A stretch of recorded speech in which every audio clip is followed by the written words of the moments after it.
Hello, everyone. Professor Hatter here, doing yet another live stream because I'm sure you're tired of it and want my production videos up. Yes, I'm still working on my White Sox history video. I know it's about college football here, but side note of my production. Um, yeah, I found a new article from SABR recently, like today, and it talks about the odds, and it's like, oh my god, this is like really good research. Too bad I'm like pretty much done with my research portion, and I'm already filming, and I'm a few scenes away. Tomorrow I'm getting a green screen, and I'm a few shots away from finishing the video and then getting some edits done and then publishing it. I have to figure out where to cut it because I know I'm going to make it into at least two parts. Because let me look at my timeline here. Because one of these segments, where does it start at? It's like freaking long. Like one of these segments starts at 128, or starts at 128, and it goes for about 12 or so minutes. Actually, no, it goes pretty long. 40. Yeah, 12 minutes, and that's like just kind of like two segments ish. Um, and it's like getting really long. So I will be cutting the history talk into two parts. So, uh, talking about college football now, I have my college hat on. Um, one of these days I'll be getting an LSU hat because I'm not a diehard LSU fan, but I am a fan of them, and they are one of my favorite SEC teams, mainly because it was 2007. Let me look this up while I'm talking here. 2000. I'm pretty sure it was '07 because I was in seventh grade, and it was college football national championship in '07, and it was uh okay, it was it should have been LSU. Oh, it was LSU. Yeah, it was LSU and Ohio State. And my seventh grade math teacher was a huge Ohio State fan. I remember earlier that year, earlier in the football season, I came up to her and said, "Can I make a bet with you?" And she's like, "What? What do you mean bet?" I'm like, "No, no, no, not money wise, not money." Illinois was playing Ohio State, and I said, "If Illinois wins, you have to wear blue and navy and orange. If Ohio State wins, then I'll wear, Ohio State colors." So, it's kind of that kind of bet. And because she had gone on and on about how great Ohio State was. I mean, they were a good team that year in '07. They got to the national championship. So, of course, they were good. Um, and big Illinois fan myself. So I made that bet, and Ohio State did lose. So she eventually wore um, navy and orange.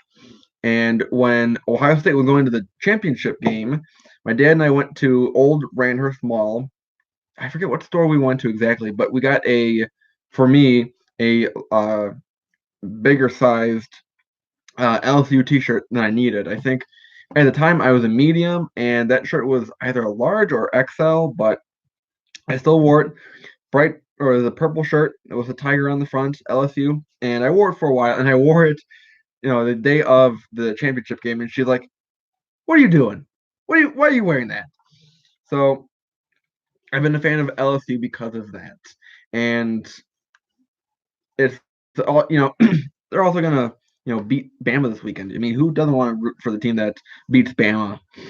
Um, so that's kind of like where my fandom is. And last night when I was at the board meeting, Mount Prospect Village board meeting, and it was going on and on, boring about the budget.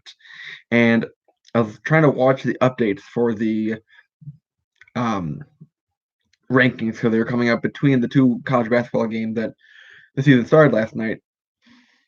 And watching it, before I get into the top six, Minnesota really got insulted with 17 ranking. I get it that they haven't played anyone good. The probably best team that they've played is probably Maryland at this time, but they should be in the top 15. They should be in the top 15. Maybe at number 13. Maybe. But I don't think Michigan or Wisconsin should be. They should be switched out with Minnesota. So, really hoping because PJ Fleck was the coach for the Western Michigan Broncos. I have their hat. My trombone brother Mitchell got it for me because he goes to Western Michigan, and that's when they went like 13-0 that year. I think in 2017 or 2016, and PJ Fleck was rowing the boat. That was their big motif. How much are you kidding me right now? Give me a second. Call from Starlink HTS.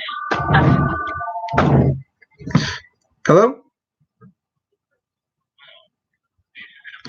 Oh man, that was an apology. See, if it was an actual person calling, it was a recorded voice message. If it was an actual person calling, I would have asked them, "Do you think LSU should have been number one?" But I was Minnesota.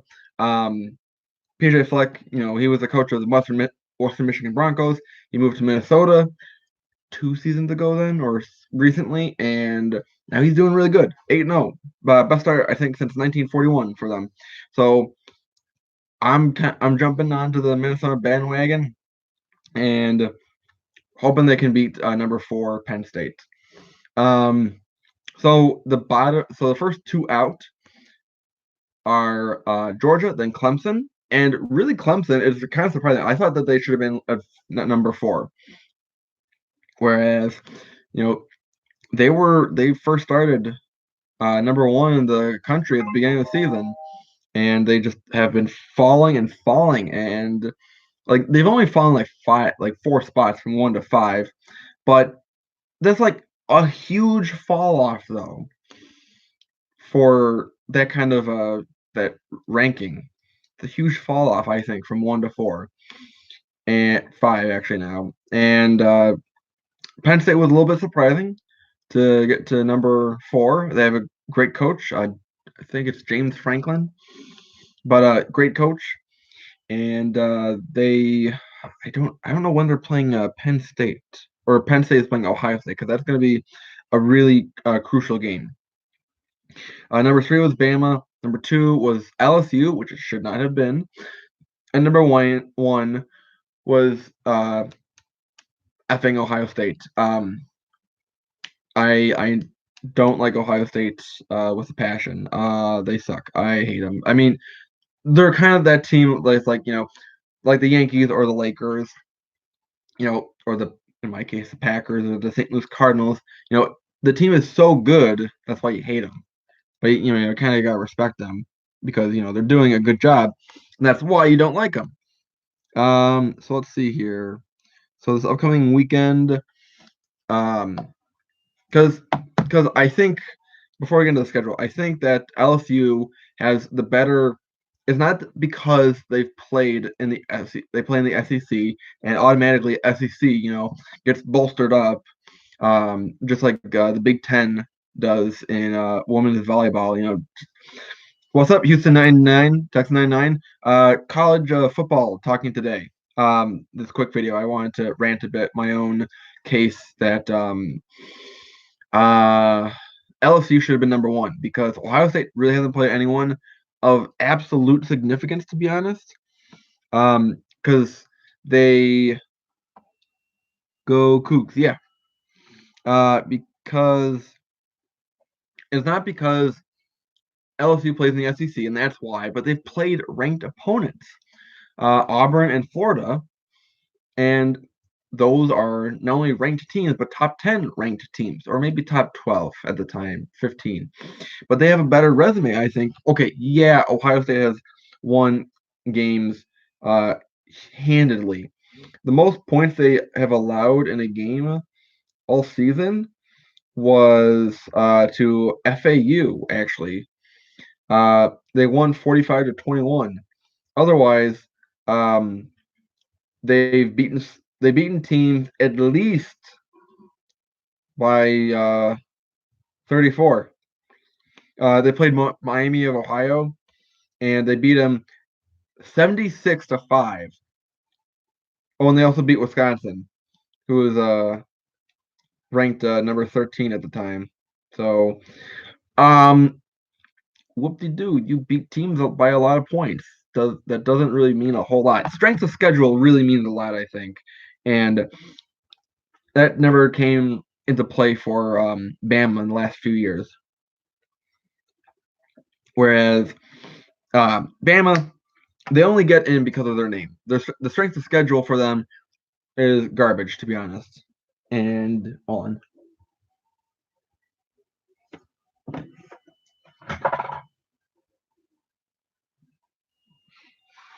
And I just think that it's bogus for them.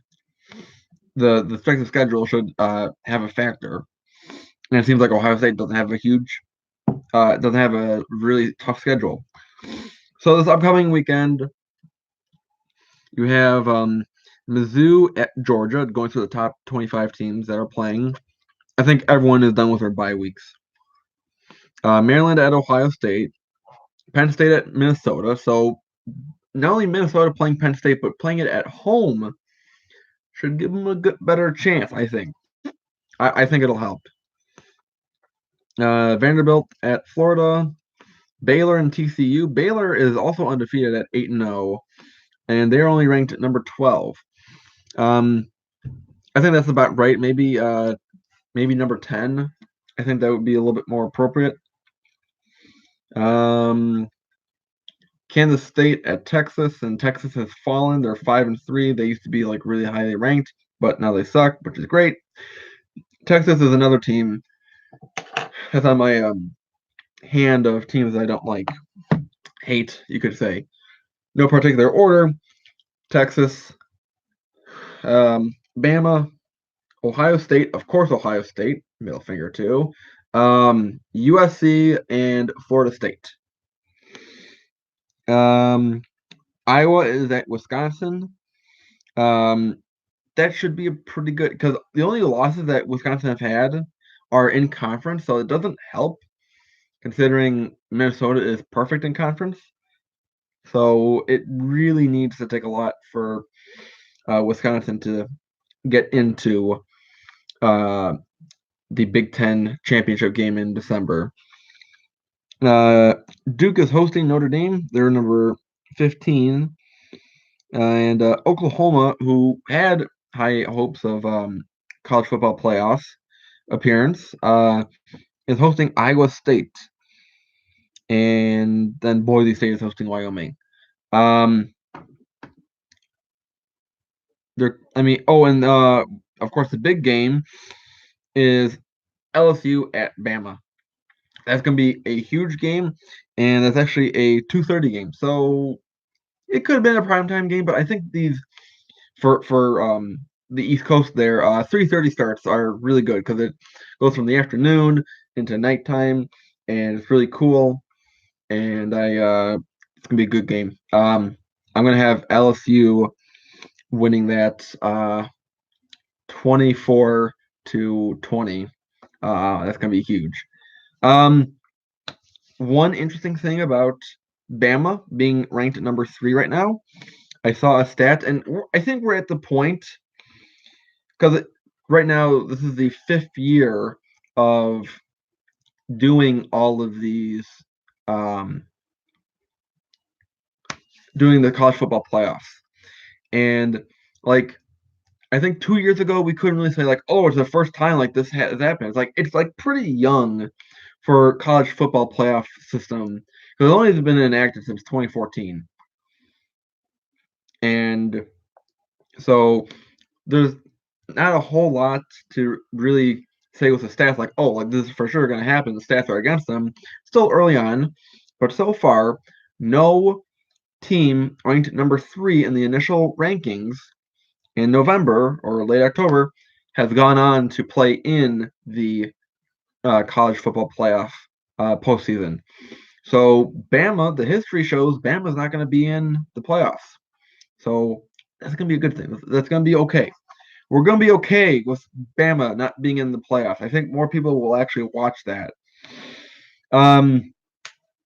So give me a second here. I want to find something to write on. Get a fry going here. That Olympus for lunch today. Great place, great local place in MP. I look for a post-it note, really. Wait a minute, no. Not what I was looking for. Anyways, frantic. Oh, there it is. There's a post-it note. Now a pen. Ah, poop. I got like plenty of pens in my backpack here. Gonna be making my prediction here for for the Final Four, because that's the big thing. Final Four. Who's in? Everyone picks Final Four for March Madness, and now for college football, who's in?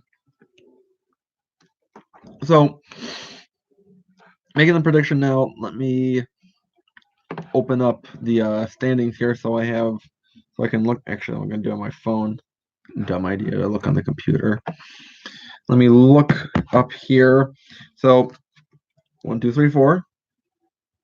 So right now at 1, 2, 3, 4 is Ohio State, LSU, Bama, Penn State. Not all 4 are going to be there at the end of all this, because they have to kind of include, strength of schedule, conference championships also help a lot. But of course, Penn State won their conference, won the Big Ten a few years ago, but Ohio State still got in. So I've always wondered how much Ohio State is bribing the playoff committee to get into the playoffs. Same thing with Bama.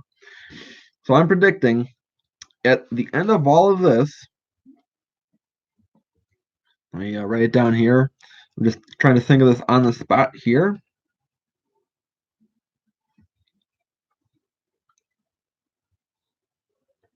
With you. What else do we have here? Trying to figure this out.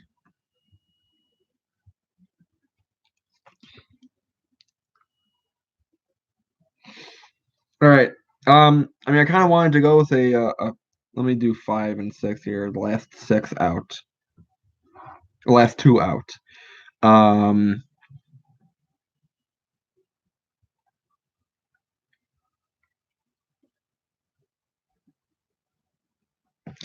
all right. So my prediction, November 6th, such his birthday, by the way, is for the Final Four going to be, if you can see it the right way, LSU, Ohio State, Georgia, and then Clemson as the 4 in, and then 5 and 6, Oregon, and then Bama. So I think Oregon can make a case with Justin Herbert they could make it into the Final Four. I think on the trajectory that Clemson is on. You know what? No, I don't like that. I'm gonna make it LSU, Ohio State,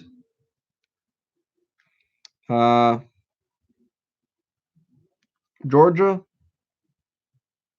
and then Oregon.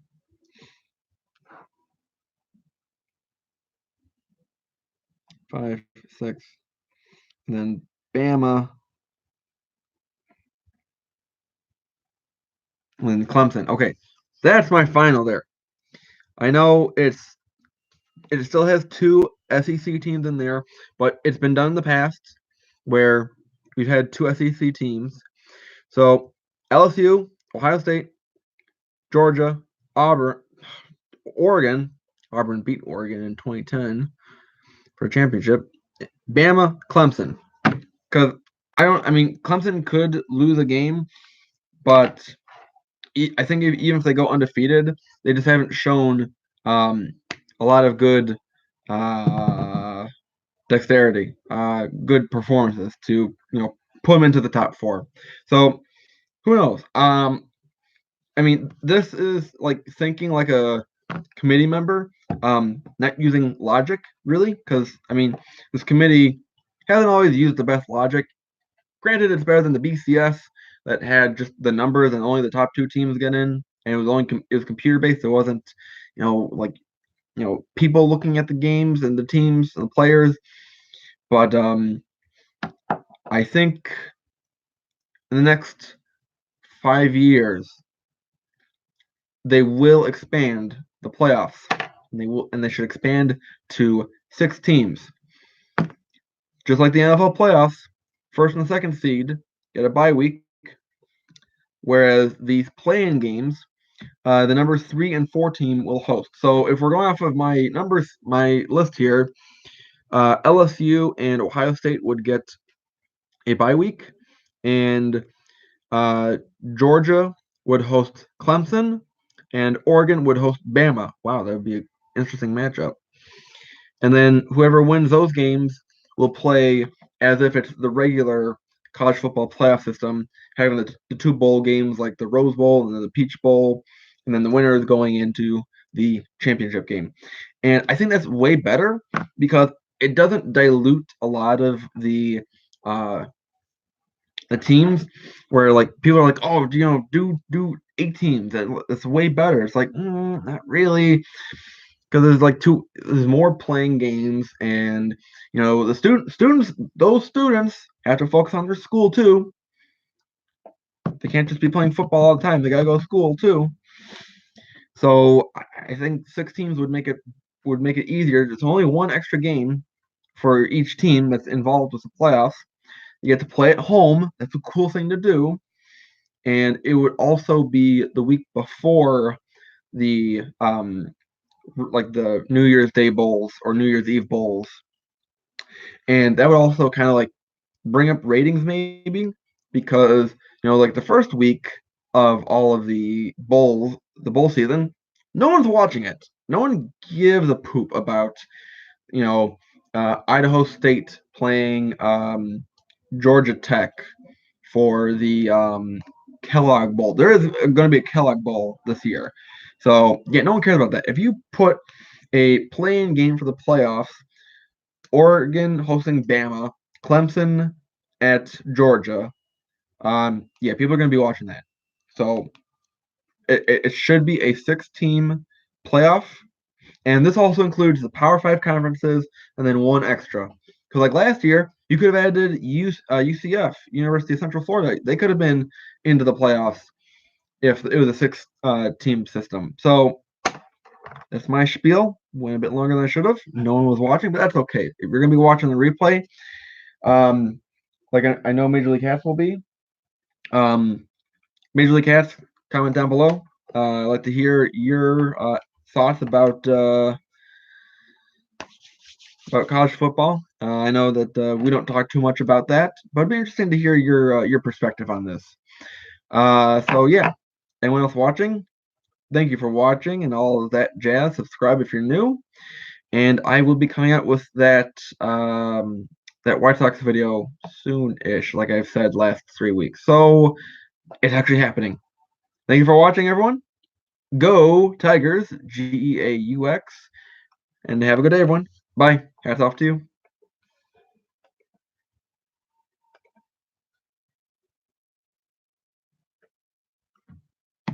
I didn't end it. End.